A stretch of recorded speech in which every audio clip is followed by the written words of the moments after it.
C'est la grâce de Dieu. Le fait seulement d'avoir le souffle de vie, c'est la grâce de Dieu. Il n'y a personne qui, par sa force, par son intelligence, peut se donner la vie. C'est la grâce de Dieu.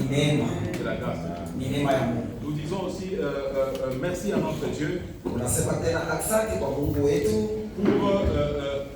fait que nous avons un papa comme celui que nous avons aujourd'hui. Et tous les anciens qui l'accompagnent, c'est aussi une grâce. Voilà pourquoi nous disons merci à l'Éternel. Alors sans plus tarder, nous allons passer au message du jour. Depuis cette semaine, nous avons un sous-thème que nous avons appelé le Dieu de l'impossible. C'est un sujet que nous avons tiré dans Matthieu 19, du 16e au 26e verset. Nous allons quand même le lire. Je sais que ce n'est pas tout le monde qui était là pendant la semaine. Nous ne fatiguerons jamais de lire la parole de Dieu. Alors nous lisons la parole de Dieu. La Bible dit ceci. Et voici un homme s'approcha et dit à Jésus, Maître, que dois-je faire de bon pour avoir la vie éternelle? Il lui répondit, pourquoi m'interroges-tu sur ce qui est bon? Un seul est bon. Si tu veux entrer dans la vie, observe les commandements. Lesquels lui dit-il? Et Jésus répondit, tu ne tueras point, tu ne commettras point d'adultère, tu ne déroberas point, tu ne diras point de faux témoignages. Honore ton père et ta mère, et tu aimeras ton prochain comme toi-même. Le jeune homme lui dit, j'ai observé toutes ces choses. Que me manque-t-il encore? Jésus lui dit, si tu veux être parfait, va, vends ce que tu possèdes, donne-le aux pauvres, et tu auras un trésor dans le ciel. Puis viens et suis-moi. Après avoir entendu ces paroles, le jeune homme s'en alla tout triste, car il avait des grands biens. Jésus dit à ses disciples, je vous le dis en vérité, un riche entrera difficilement dans le royaume des cieux. Je vous le dis encore, il est plus facile à un chameau de passer par les trous d'une aiguille qu'à un riche d'entrer dans le royaume de Dieu. Les disciples, ayant perdu cela, furent très étonnés et dirent, qui peut donc être sauvé? Jésus les regarda et leur dit, aux hommes, cela est impossible, mais à Dieu, tout est possible. Voilà là où nous avons tiré notre sous-thème de la semaine. Aux hommes, cela est impossible, mais à Dieu, tout est possible. Nous allons prier. Père éternel, je recommande ce moment entre tes mains. Éternel, je ne suis qu'un instrument que tu t'es choisi, Papa. Mon Dieu, manifeste-toi. Éternel, parle avec moi, éternel des armées. Que toute parole au lieu de gloire qui n'honorent pas ton nom ne sortent pas de ma bouche. Seigneur, que seules les paroles qui viennent de chez toi puissent édifier ton peuple. Manifeste-toi en ce moment, au Dieu de gloire. Bénis ce peuple, éternel des armées. Je recommande tout entre tes mains. Que tout esprit qui ne confesse pas ton nom puisse se taire à jamais, au nom puissant de Jésus-Christ. Amen. Amen. Que Dieu vous bénisse encore.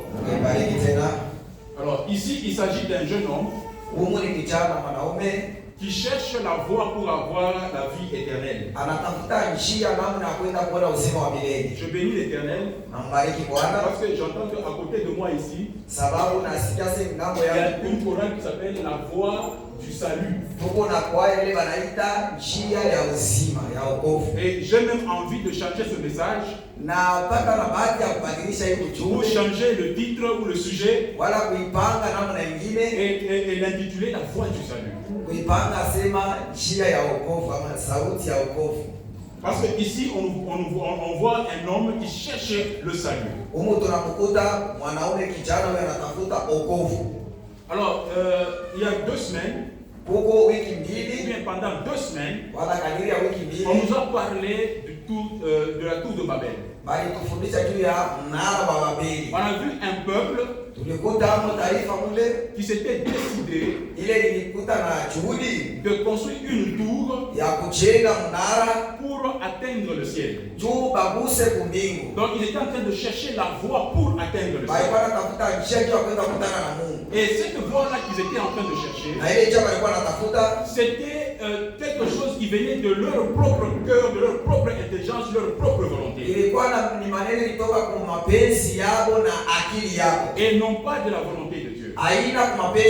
Car ils avaient oublié que nous avons une seule tour forte qui peut nous amener jusqu'au ciel. Et cette tour, c'est le Seigneur Jésus-Christ. Il n'y a pas un autre chemin, il n'y a pas une autre voie qui peut nous amener vers le salut. C'est ainsi que ce jeune homme, de riche qu'il était, quand on dit riche, je comprends qu'il avait presque tout. Alors il lui manquait une chose, la vie éternelle. Alors il est allé poser la question au Seigneur. Ce qu'il devait faire de bon pour avoir cette vie éternelle. Alors le Seigneur lui a donné 2 conditions. La première condition, il fallait qu'il suive le commandement. C'est-à-dire qu'il fallait qu'il soit bon. C'est le premier niveau. Et le deuxième niveau, l'Éternel lui dit, il fallait qu'il soit parfait. Il fallait qu'il soit parfait. Alors, moi je me demande toujours, pourquoi l'Éternel lui a demandé toujours d'abord de respecter les commandements?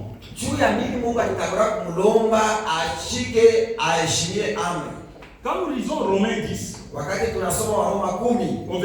verset 4, la Bible dit ceci: car Christ est la fin de la loi, pour la justification de ceux qui croient. Donc quand Christ vient, il n'y a plus de loi. Mais curieusement, l'Éternel lui a demandé d'abord d'observer les commandements. J'ai fait des petites recherches.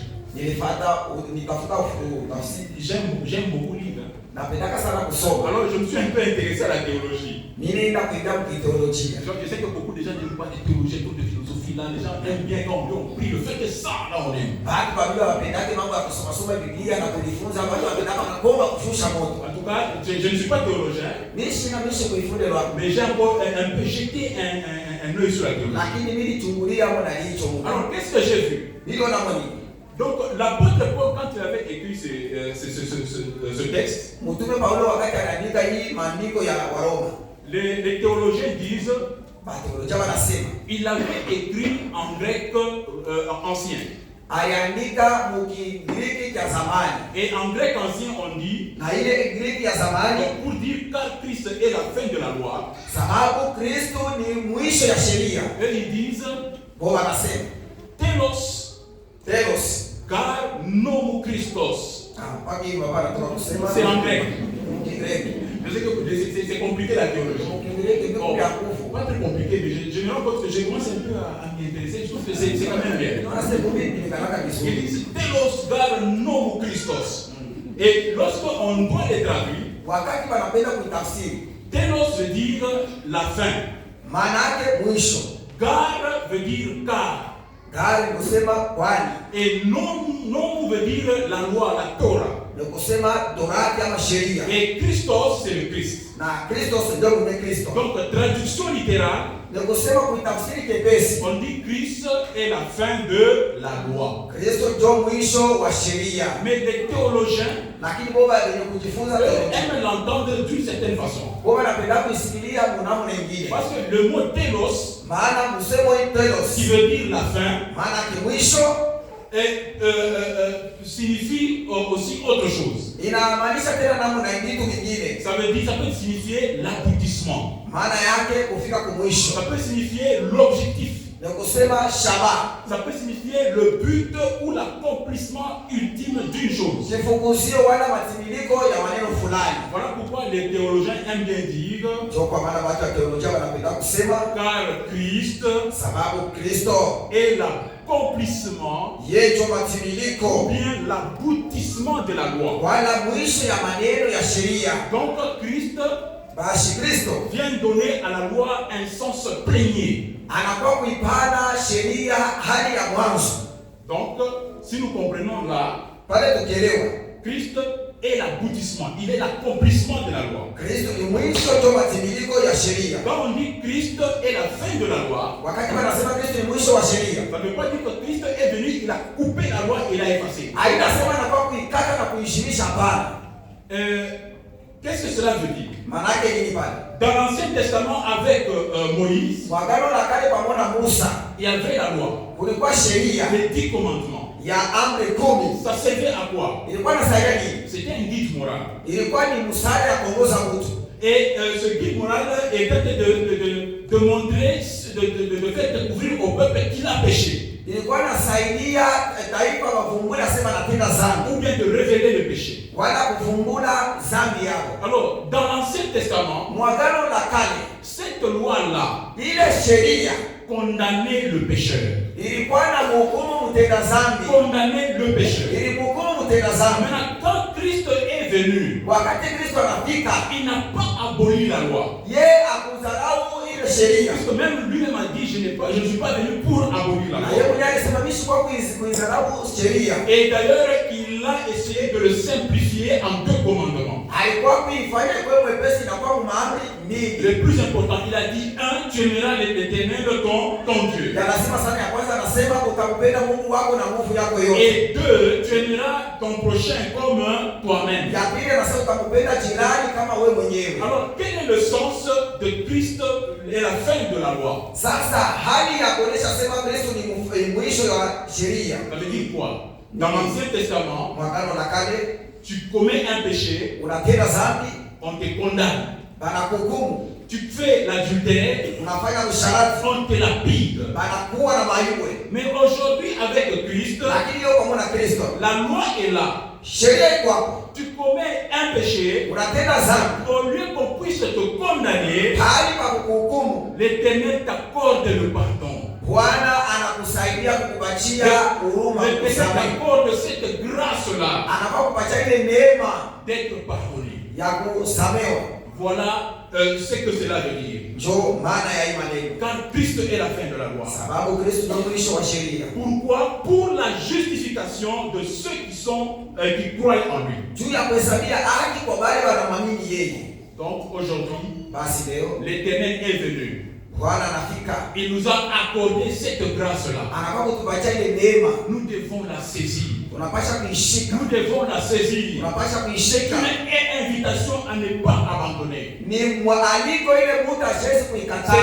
invitation à ne pas refuser. Le salut, il est gratuit. Il est gratuit. Il est gratuit. Alors quand on est sous la grâce de l'Éternel, on est protégé de la loi. Il n'y a que ceux-là qui ne sont pas sous la grâce de Jésus-Christ qui sont sous la loi. Voilà pourquoi Romains 8, 1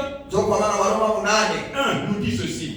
Il n'y a donc maintenant aucune condamnation pour ceux qui sont en Christ.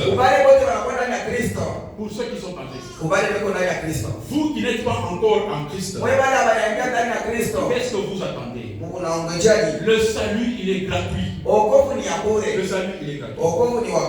Alors, au cours de la semaine, nous avons aussi parlé des lois. Nous avons parlé de plusieurs lois. On a dit les hommes, ils peuvent aussi établir les lois. Dieu, il a aussi ses lois. Et nous avons fait remarquer une chose. Le diable aussi, il est capable d'imposer certaines lois dans la vie des gens. Alors quand j'étais en train de lire Romains 7, nous pouvons tous y aller.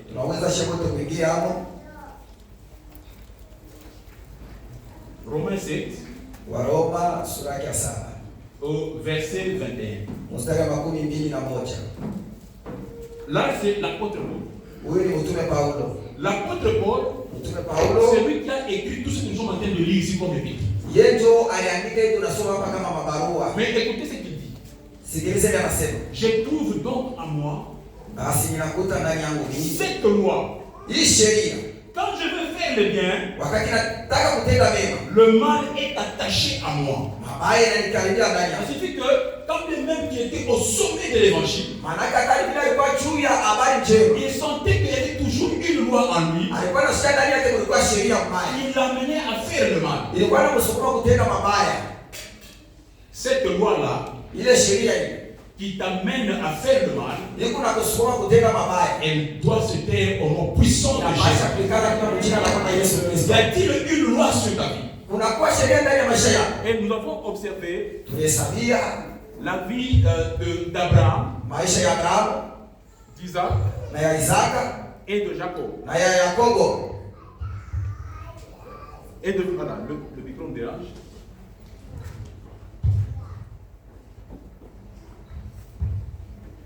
Sinon, je peux crier, hein. J'ai quand même une voix évangélique, on ne peut pas le dire. Alors, qu'est-ce que nous étions en train de dire?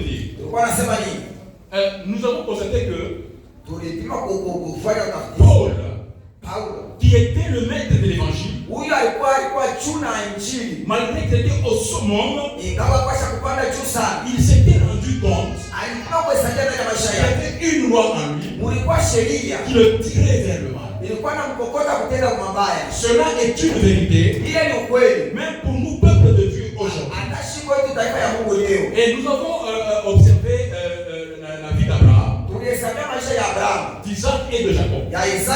On a constaté que dans leur vie, il y avait une certaine loi qu'on a observée. Nous avons parlé de deux lois là-bas. On a constaté que dans la vie d'Abraham, Abraham avait expérimenté la famine. À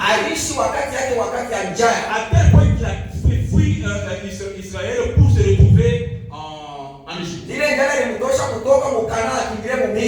Isaac le même, il avait observé la famine. Il voulait aussi fuir aller en Égypte. Mais Dieu lui avait interdit d'aller en Égypte, mais par contre d'aller se réfugier chez les Philistins. Et nous observons Jacob. Lui aussi, il a expérimenté cette famine. On voit des choses là qui se suivent. À part la famine, nous avons observé que Abraham avait aussi expérimenté la stérilité. À quel point il avait perdu espoir. Et Dieu s'est souvenu de lui lorsqu'il avait environ 100 ans. Sarah a mis au monde à 90 ans. Cela ne s'était pas arrêté à Abraham. On regarde aussi son fils Isaac. Isaac, mêmement, sa femme Rebecca était tombée dans la stérilité. Quand Isaac avait épousé Rebecca, il avait 40 ans. Et c'est à 60 ans que Rebecca avait conçu. Là, je vais souligner une chose. Quand on voit Abraham, la stérilité d'Abraham, wakati tunaona utasa wa Abrahamu, c'est la grâce de Dieu elle-même, ni neema ya Mungu yeye mwenyewe, au temps convenable, wakati ilienea selon le plan de Dieu, kwa matana matengenezo ya Mungu, qui avait résolu ce problème. ile ilienda kumaliza ile mambo. Mais quand on voit la stérilité d'Isaac, Lakini wakati tunaona utasa wa Isaka, cette stérilité ne s'était pas résolue d'elle-même. ule utasa ukuisha wao wenyewe. La Bible dit, Biblia inasema Isaac avait imploré la miséricorde de Dieu. aliomba neema ya Mungu Et Dieu l'exauça. na Mungu akamshika. Et il avait fait ce que sa femme Rebecca puisse concevoir. Alifanya mke wake Rebeka abebe mimba. Il y a des... le micro me dérange aujourd'hui. Bon, je vais crier, hein. J'ai une voix évangélique. Hein. La grâce, Neema elle est gratuite. iko ni ya bure. Le salut, Oko le Saint-Esprit, Roho Mtakatifu c'est gratuit. ni ya bure. Mais il arrive à un certain moment, Kunafika wakati mmoja nous sommes appelés à tunaitwa nous humilier kujishusha devant la face de l'Éternel mbele ya uso wa milele, pour qu'il déclenche sa grâce dans notre vie. tu apasule neema yake maisha yetu. Si Isaac Kama Isaka ne s'était pas agenouillé, asikupika magoti, si Isaac kama Isaka ne s'était pas humilié devant l'Éternel, asikujishusha mbele ya wa milele, il allait retarder la conception de Rebecca. alipasha kukawisha kubeba mimba kwa Rebeka. Nous devons prier. Unapasha kuomba. L'Éternel nous appelle cet après-midi. Bwana Mungu anatuita hii mchana. L'Éternel nous appelle ce matin. Mungu anatuita hii mchana. Il y a des situations que vous observez dans votre vie, Huku mambo Mungu unahesabu mu maisha qui yako. se répètent dans votre vie. Biku narudia kila mara mu jamaa yenu. Sachez que cela n'est pas un hasard. Muone saa ile, msione saa ile ni ya kawaida. Cela n'est pas un hasard. Ila ile ya kawaida. Nous devons nous lever. Unapasha Nous kusimama. devons nous humilier devant Dieu. Unapasha kujishusha mbele ya Mungu wetu. Comme Isaac, Saa vile Isaka. pour que cette situation puisse s'arrêter. Juu ya ile mambo ipate kumalizika. Ce n'est pas parce que moi j'ai vécu la stérilité, Haina sasa juu mimi nilishi mutasa. je dois accepter que mon fils puisse vivre la Nishike stérilité. tena nyambukize na mtoto Nous yangu. devons constituer la barrière Unapasha kulamusha mipaka entre nous et la génération qui vient. kati yetu na ya ile kuzao itakuya. Nous devons nous lever devant la face de l'Éternel. Unapasha kulamuka mbele ya uso wa Mungu. Arrêtez, Usimamisha. arrêtez cela. Usimamisha ile. Arrêtez cela. Usimamisha ile. Vous allez voir, Mutaona dans une famille, mchamba personne ne lève la tête. hakuna mtu akulamusha kichwa. Si le papa était, par exemple, jardinier, Kama baba yake mzazi alikuwa kwa kulima mashamba le second, le fils qui vient, il est jardinier, na mtoto yule anazala na yeye wa kulima mashamba et l'autre fils qui vient, il est na jardinier, yule mwingine na yeye wa kufuata na yeye wa mashamba. sachez qu'il y a quelque chose qui va mal.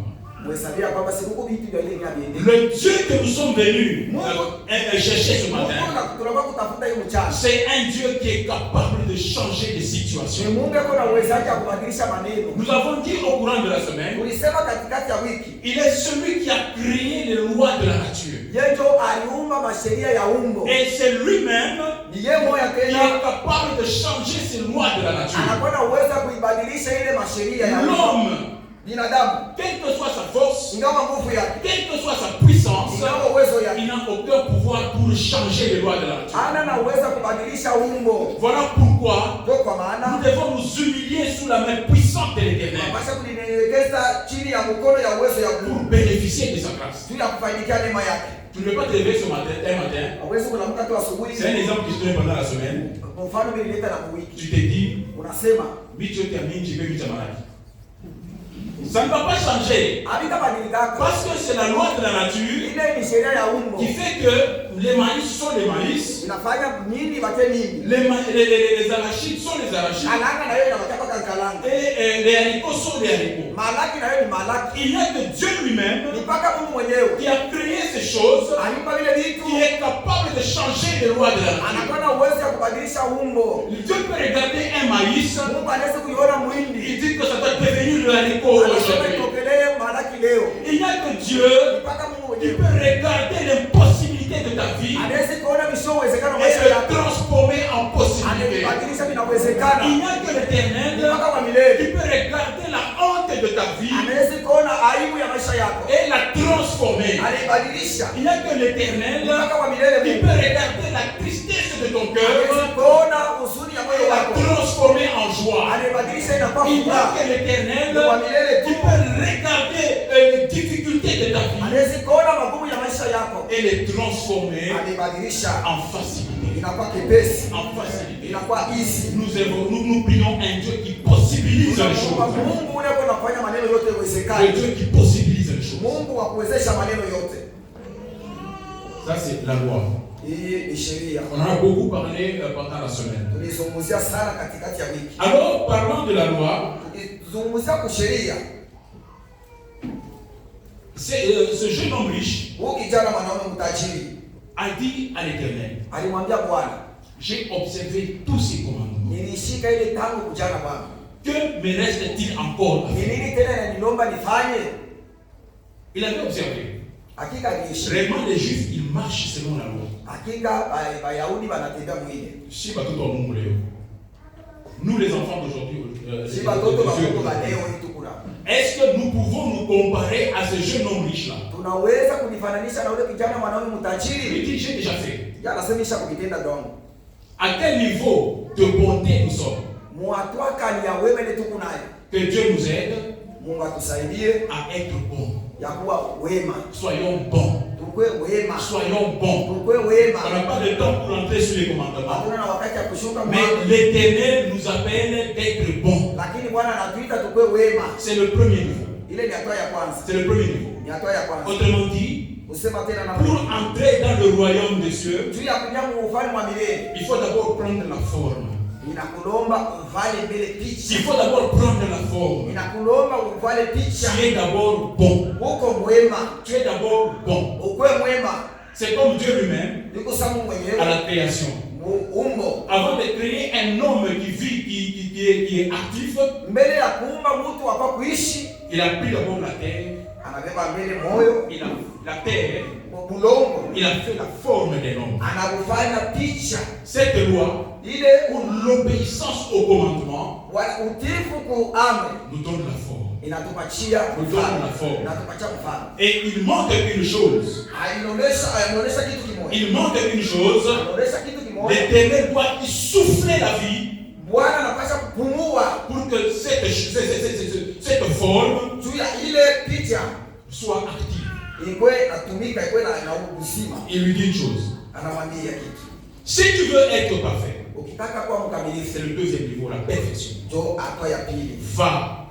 Enda Vends ce que tu possèdes. uzishe mali yako yote, Donne-le aux pauvres. uipande kwa masikini, Et tu auras un trésor dans le ciel. na utakuwa na hazina kumbingu. Puis viens Kisha kuja et suis-moi. unifuate, Et suis-moi. kuya unifuate. Rentrons dans le texte. Turudie mu maandiko, Il est écrit ceci. inaandikiwa hivi.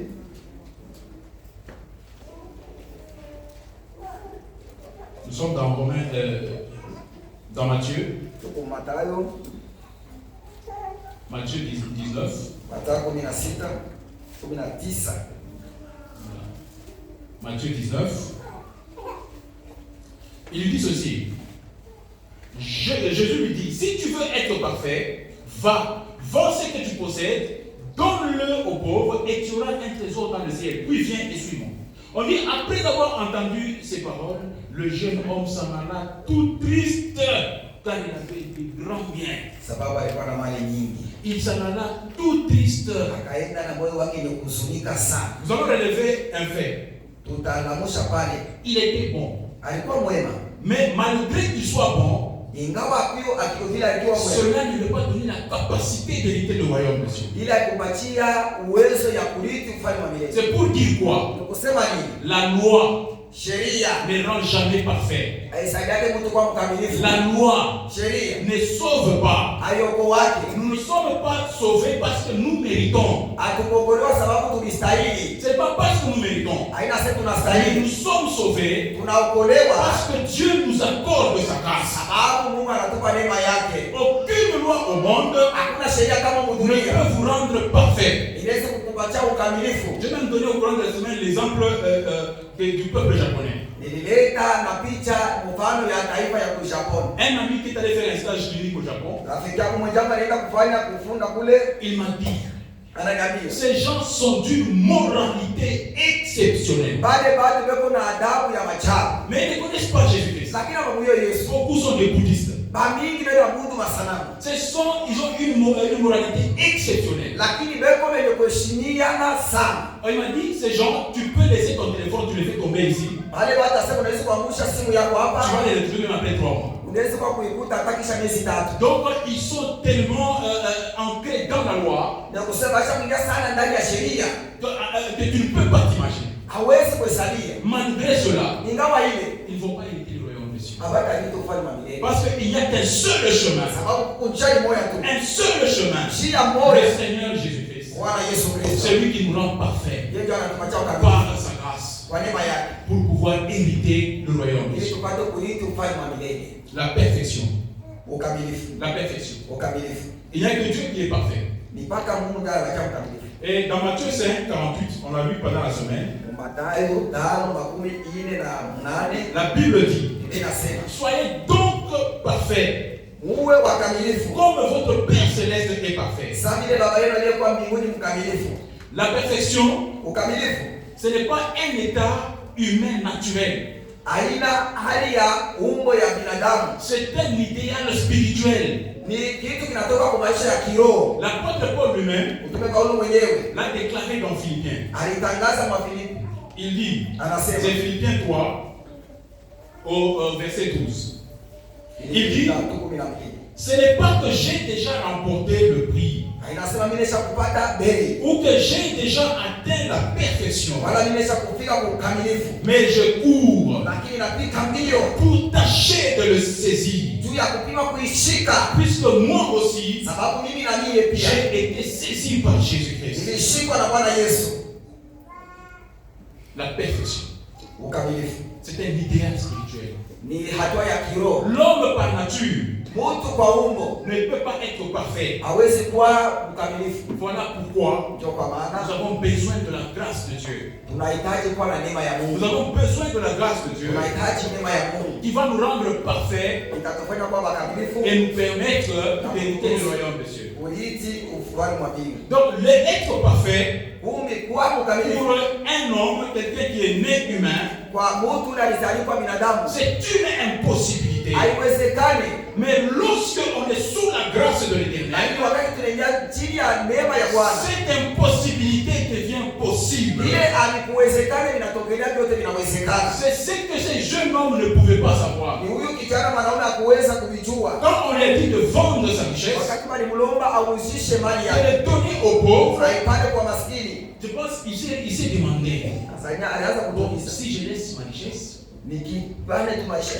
je reste dans une certaine incertitude de la vie, nibakie bila msimamo wa maisha et puis pour attendre recevoir la vie éternelle. juu ya kungojea kupata usimamo wa Je milele. pense que cette réflexion humaine Awaza ile mafikiri ya binadamu ne l'a pas beaucoup aidé. haikumsaidia sana, Parce que ce jeune homme riche, sababu kijana mwanaume il a mtajiri ignoré alisaulika qui était ni nani le ule roi du royaume où il voulait alikuwa aller. mfalme wa ile ufalme alipasha kwenda, Il était en train d'ignorer alikuwa na sababu, qu'il était face à la grâce elle-même. alisimama mbele ya neema mwenyewe.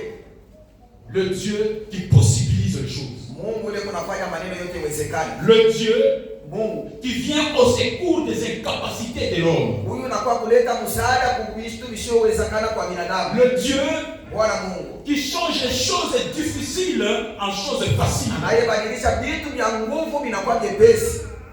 Il ne connaissait pas devant qui il avait affaire. Hakujua ni nani mbele yake alisimama. Il était devant un Dieu puissant, Alikuwa mbele ya Mungu mwenye uwezo le yote, Dieu de l'impossible. Mungu wa vile visivyowezekana. Alors, qu'est-ce qui s'est passé? Ni nini ilifanyika? Alors, ces faisons qui n'a pas réussi à cela, Sasa vile yeye asikuweza kuili, Jésus dit ceci. Bwana Yesu anamwambia hivi, Il dit à ses disciples, anawaambia wanafunzi je wake, vous le dis en vérité, anawaambia kweli kweli, un riche entrera difficilement dans le royaume des cieux. utajiri itakuwa kwake ni kigumu ingie ufalme wa Je mbingu. vous le dis encore, Na niambia tena, il est plus facile à un chameau ni kepesi kwa ngamia de passer par le trou d'une aiguille kuingia mtundu ya sindano qu'à un riche d'entrer dans le royaume de Dieu. kuliko mtajiri kuingia ufalme wa mbingu. L'Éternel n'a rien contre la richesse. Bwana ashitukie mtajiri. L'éternel regardait votre richesse. Bwana ashitukiake mtajiri. Une parenthèse. Ile ni mkakuo. Pour nous les chrétiens, Wote si Bakristo. surtout les chrétiens africains, Zaidi Bakristo ni Bakristo. souvent nous croyons que Zaidi tunawazaka sema quand on est très pauvre, wakati uko maskini sana, tu vas hériter le royaume de Dieu. ndio utarithi ufalme wa mbingu. Laissez-moi vous dire, Acha niambie. c'est une fausse conception. Ile ni mafikiri ya bovu. Vous n'allez pas me dire que Hamtaniambia tous sema les gens pauvres qui sont morts, Bakristo maskini wote walishakufa. ils sont au ciel. Beko kumbingu. Et vous n'allez pas me dire que Hamtaniambia tena tous les gens riches qui sont morts, asema tajiri wote walishakufa. ils sont en enfer. Beko mjanamu. L'éternel n'a rien contre la richesse. Bwana ashitukiake Le problème ici, c'est quoi? mambo yako hapa ni nini? C'est l'idolâtrie. Ni kuabudu sanamu. Ce jeune homme, Huyu kijana mwanaume il était tellement attaché à sa richesse. alikuwa kupenda sana mali C'est yake. devenu une idolâtrie pour lui. Inatokea kwake kuabudu sanamu. Notre Dieu est un Dieu jaloux. Mungu wote ni Mungu wa wivu. Notre Dieu est un Dieu jaloux. Mungu wote uko na wivu Tu sana. dois être capable Unapaswa kuwa na uwezo de te détacher ya kuachana de tout ce qui constitue dans ta vie une idolâtrie. vile vyote viko vinaonekana maisha yako sasa Pour sanamu. pouvoir bénéficier de la grâce de l'Éternel. Tufanikie neema ya Bwana. Voilà pourquoi il nous dit, Nikula anamwambia, vends tout ce que tu as. uende ushishe mali yako yote. Et puis, viens, Kisha kuya suis-moi. unifuate. Suis-moi. Unifuate. Si tu veux vivre la grâce de l'Éternel, Nataka kuishi neema ya Bwana. il n'y a qu'un seul chemin. Njia ni moja. Le Seigneur Jésus-Christ. Bwana Yesu Kristo. Vends tout ce que tu as. Ushisha mali yako yote. Viens, Kuja. suis-moi. Unifuate mimi. Viens, Kuja. suis-moi. Unifuate. C'est ce qui a manqué à ce jeune homme. Ndio ile kukosa wewe Bwana. Il avait raté ce rendez-vous. Alikosa kumfuata Bwana. Alors, les disciples ayant entendu cela, Wanafunzi wakati walisikia hivi, il dit, wanasema il fut très étonné selon ce que dit la Bible. bakashangaishwa sana. Qui peut donc être sauvé? Basi ni nani anaweza kuokolewa? Il regarde Sababu wanaangalia le chameau là, le chameau. ule ngamia Qui est l'homme riche là. na ule kijana Comment est-ce qu'il peut passer par les trous du liquide? namna kanatapita mtundu ya shindano. Il n'y a que Dieu qui peut le faire. Il n'y a que Dieu qui peut le faire. Mpaka Mungu anaweza kuifanya. Quelle que soit l'impossibilité devant laquelle tu te trouves, Ingawa vile vitu hauweze kuvitenda na nguvu yako. nous avons un Dieu de possibilité. Tuko na Mungu wa kuweza maneno yote. Voilà pourquoi nous avons nommé ce Kwa maana tulipanda terme de Dieu de l'impossible. tunasema Mungu wa vile aliwezekani kwa watu. Il nous accorde sa grâce. Anatupa neema yake. Et il nous fait réussir là où nous ne pouvions pas réussir. Anatusaidia kuweza bali hatukuweza kwa nguvu yetu kuweza. Il nous place là où nous ne méritions pas être. Anatuweka pale kwa sisi hatukustahili tukifike hapo. Aux hommes, Mbele ya watu wa cela est impossible. ila haiwezekani. Mais à Dieu, Lakini kwa Mungu tout est possible. maneno yote yanawezekana. Tout est possible. Yote yanawezekana. À Dieu, Kwa Mungu tout est possible. yote yanawezekana. Alors nous avons renchéri cela Ndio kwa maana tulifanya ile pour montrer que comment notre Dieu change les choses de possibilité en possibilité. ili akuonesha namna kani Mungu wetu yuko anabadilisha vitu bila viwezekanavyo Nous vinawezekana. avons pris la stérilité d'Abraham. Tulibeba butasa kwa Abrahamu. On a montré Abraham, il était stérile. Alionyesha Abrahamu pale alikuwa mutasa. Il avait perdu espoir. Alipoteza tumaini. À un certain moment, il disait même, Kufika mkipimo kile alikuwa je anasema, vais mourir sans enfant. nitakufa bila mtoto. Et lui, il voyait Eliezer de Damas comme héritier. Yaani muone Eliasari ule alikuwa anasema kuiti wake. Mais à un certain moment, Lakini wakati il mmoja a venu la visite de l'ange de l'Éternel. aliona kupekuliwa na malaika wa Bwana. Et l'ange de l'Éternel dit à Abraham, Malaika wa Bwana akamwambia Abrahamu, je reviendrai nitakurudilia hapa vers toi kwako wewe à cette même époque. hii wakati moya moya. Et voici, Tazama, Sarah, ta femme, Sarai mke wako aura un fils. atakuwa na mwana. Sarah était dans la tente à côté de l'autre côté. Sarai alikuwa ndani ya hema mle ndani. Après avoir entendu ces choses, Kisha yeye kusikia ile maneno, la Bible nous dit, nimekwambia Sarah avait rigolé. Sarai Parce alichekelea. que pour elle, c'était impossible. Sababu kwake alikuwezekana. Elle a tellement ri. Alicheka sana. Alors l'ange de l'Éternel ayant entendu cela, Malaika ya Bwana kisha kusikia il hivi, lui dit ceci. anamwambia hivi, Est-ce que eti il y a une chose kuna kwa maneno ile impossible devant le isiyowezekana Seigneur mbele ya Bwana l'an prochain? mwaka itakapokuja, Quand je reviendrai chez toi, wakati tarudia kwako à cette même époque, hii wakati moya moya hii tu auras un fils. utakuwa na mwana, Tu auras un utakuwa na fils. mwana. Quelle est la situation impossible qui se dresse devant Mambo toi? kadiri haiwezekani na simama mbele yako. Peut-être tu es en train de rigoler comme Sarah. Zingine na huko unachekelea sasa Sarai. Parce que tu n'y crois pas. Sababu uamini tena. Le rire qu'avait Sarah, Cheko ilikuwa na Sarai. c'était un rire moqueur. Ilikuwa ni cheko ya Parce Sarai. qu'elle savait que c'était impossible. Sababu aliona kwa hata Mais vitawezekana. l'Éternel Lakini kwa milele avait transformé ce rire moqueur alikuwa kubadilisha ile cheko ya en Sarai. rire de gloire. Kwa cheko ya utukufu. Que l'Éternel transforme Bwana ton abadilishe rire moqueur ile cheko ya en Sarai. rire de gloire. Cheko ya utukufu. Car il en est capable. Sababu anakuwa na Il en uwezaji. est capable. Anaweza Il yote. en est capable. Yeko naweza. La stérilité. Mutasa. Ce n'est pas seulement la stérilité, on voit mettre l'enfant au monde. Haina mpaka mutasa kwa kuona mtu ashizale mtoto. Beaucoup de gens sont infertiles. Batu bamingi beko batasa. Dans plusieurs domaines. Mumatoya mingi. Dans plusieurs domaines. Mumatoya mingi sana. J'ai donné le dimanche, au cours de la semaine, l'exemple d'un monsieur Katikati ya wiki nilileta mfano ya bwana mmoja. que l'on avait même surnommé Chanza Champekata. Ule walimpanga na njia sema chanza chambeka. Mais il y a papa m'a dit qu'il m'a corrigé là, il m'a dit c'est Chanza Champekata. Baba aliniambia sasa ni chanza chambekato. Donc ce monsieur là, pourquoi on l'avait surnommé comme Jina ça? nini walimpanga ule bwana vile? Il n'était pas fertile sur le plan de l'emploi. Yeye mukazi alikuwa analetea ama kuna vile anaanza kusaidia. Donc chaque fois qu'il venait toucher à quelque chose, Kila mara kwa kama abame kukitu cha mukazi. les choses s'abîmaient. Vitu vinarabika. Les choses s'abîmaient. Vitu vilikuwa À tel narabika. point que ses confrères l'ont surnommé. Ikafika wenzake wa mkazi wanampanga njina. Mon frère, Mwenjana, ma soeur, dadangu, tu peux avoir des diplômes, unaweza kuwa na macheti, tu peux avoir des titres, unaweza kuwa na macheo, mais s'il n'y a pas Dieu dedans, kama mwile macheo una Mungu, c'est zéro. ni sifuri. C'est zéro. Voilà pourquoi il faut chercher la grâce de Ndio kwa maana Dieu. unapaswa kutafuta neema ya Bwana. S'il n'y a pas Dieu dedans, Kama mwana Mungu mule ndani, c'est zéro. hakuna kitu. C'est zéro. Hakuna kitu. Tu as la forme.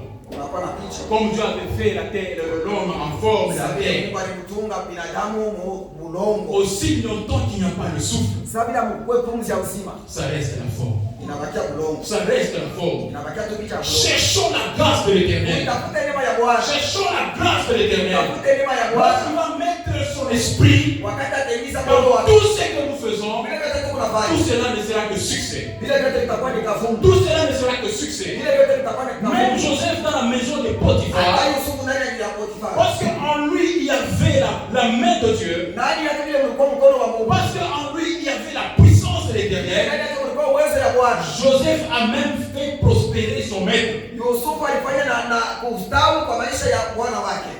La grâce de l'Éternel. Neema ya Bwana. La grâce de l'Éternel. Neema ya Bwana. La grâce de l'Éternel. Neema ya Bwana. Le Dieu qui s'était souvenu de Sarah, Mungu ule alimkumbuka Sarai. qui se souvient de toi ce matin. Akukumbuke na wewe mchana ya leo. Que toute infertilité dans ta vie Bule mutasa mote kwa maisha yako. puisse se transformer en fertilité. Ubadilike kukwe sasa usawa. Papa vient de nous dire avant que à l'introduction, Baba anatoka kutuambia mbele ya mimi kuingia. c'est un Dieu Ni Mungu. qui enlève tous les 1. Ni Mungu yuko anatoka kisio hapo kishi. Dans ton incertitude là, Mubile wewe uwezaje il ni? va enlever les 1. Atosha hapo vile haiwezekani. Dans ton impossibilité là-bas, Mubile vile wewe c'est uwezaje. un Dieu capable d'enlever les 1. Ni Mungu yuko anaweza kuitosha vile vya Et il te donne la possibilité. anakupa uwezaji. Ce jeune homme Huyo kijana avait raté son rendez-vous. alikosa bahati yake Parce que sababu il ne savait pas qu'il faisait, devant qui il faisait face. akujua ni nani yule alisimama mbele yake. C'était la grâce elle-même. Ilikuwa ni neema mwenyewe. C'était la grâce Ndio elle-même. ilikuwa neema mwenyewe. Regardons Esther.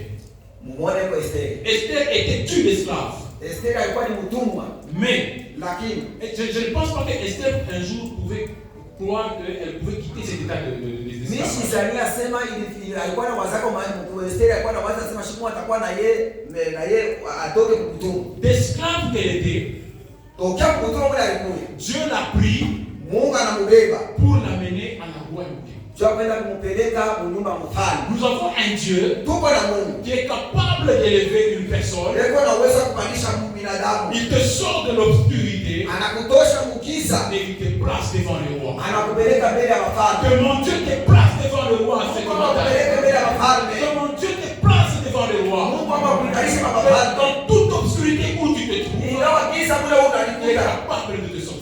Mungu akuchomole. Il n'y a aucune situation Hakuna mambo atakoya. qui peut se compliquer devant ta face. Ile nesi kwa nguvu mbele ya macho yangu. Le Dieu qui possibilise les choses. Mungu yuko anawezesha maneno. Mais quel est le secret? Sasa siri ni nini? Viens, Kuja, suis. unifuate. Amen. Viens, Kuja, suis. unifuate. Même si vous avez oublié tout ce que j'ai dit ce matin, Hata kama unanisahau ile yote ninasema leo. retiens une chose. Mshike kitu kimoja. L'Éternel nous demande, Bwana atunaomba. pour vivre sa gloire, Tu ya kuishi utukufu wake. pour vivre la possibilité, Tu ya kuishi kuwezekana. pour quitter l'impossibilité et aller vers la Tu ya possibilité, kutoka kuishia uwezekano kwenda kuweza. il n'y a qu'une seule phrase. Ni msemo moja. Viens, Kuja, suis. unifuate. Que Dieu bénisse encore. Mungu akubariki.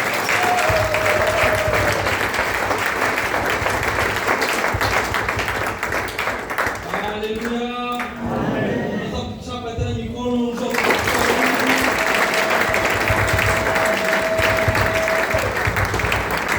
tena maombi.